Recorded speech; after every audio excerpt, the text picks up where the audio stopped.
Okay, so let me show you how some apps get you by the neck, even if you don't like them, and make you keep using them every day, and what's really a secret to retention in a whole app category.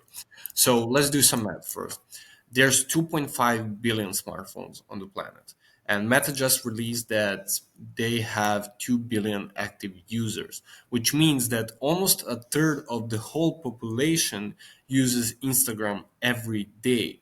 And this is not a coincidence. This is actually made by design that makes you and creates a habit in your daily routine, right?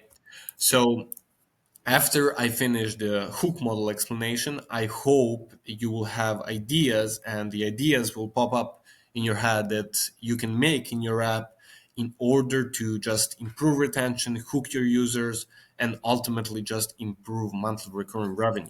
So the first thing in habit formation, which is made and invented by Near Isle, is the trigger motion. So trigger is basically the first initial thought that we have in our brain that makes us use any app, right? So if we feel bored, we will open up Instagram. If we feel lonely, we will open up Tinder. If we feel curious, we will open up some mystery game, right? If we feel anxious, we will open up mind exercise app, right? And this is either like triggers can be either internal or external. Internal is the first initial thought, what makes us open the app. External is notifications, so push notifications. We already downloaded Instagram, we seen some notification from Instagram, and then we go back into it, and that's similar to like just sending a message. That's why we open up WhatsApp almost every day. We get the message, and it's just convenient for us to go in and answer the message, right? So that's external. Internal is the one that I have mentioned. So that's the first thought that comes to our brain before we use any type of the app. The second one is action. So this is basically just the easiest way to explain this is easy action that we do on the app that doesn't take too much effort. Literally, it needs to require near zero effort for us to keep using it, and so it doesn't get bored. So on Instagram, that would be scroll or tapping stories or liking or watching reels. On fitness app, it would be going through the challenge. On the language learning app, it would be going through the lesson and typing through the lesson, typing the next button, and all that.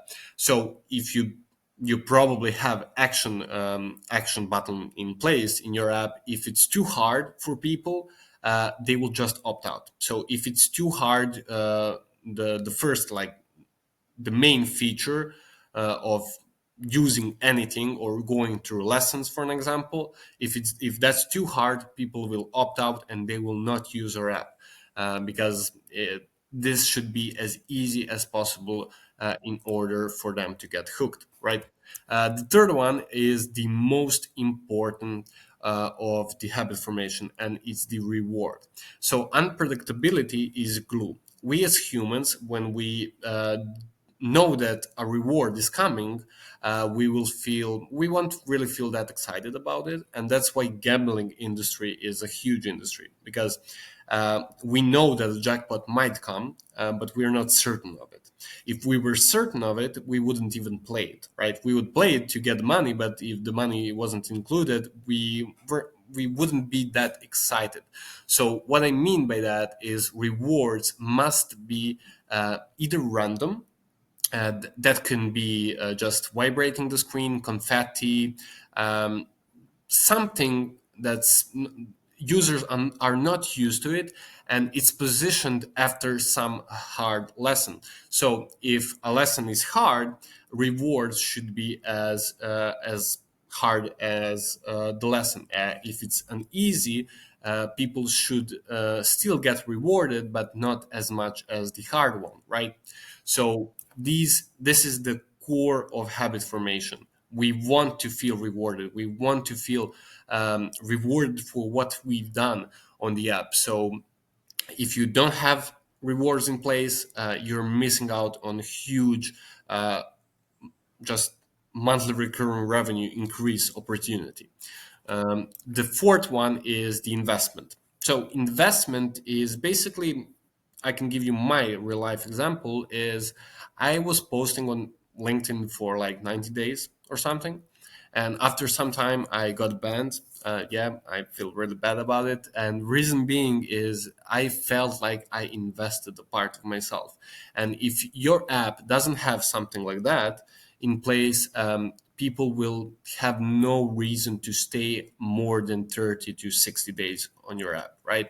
So you have to have an investment part in your app, either if that's posting on it or just journey type of thing. So, for an example, Duolingo has this journey, this streak, this these few features in place that make you stay on the app and keep using it because you don't want to lose something you already invested in, right? So that's basically the whole habit formation. And I hope you have all these four things in place. But if you don't, really think about features that you can add to make the experience as good as possible for users, because if they feel good, you will feel good, and you will have more active users in a month, and by the end of it you'll just ultimately earn more and increase your monthly recurring revenue. So yeah, that's it. I hope you enjoyed the video. On the next one, I will explain the real life example of Duolingo and how they actually made their billions using habit formation.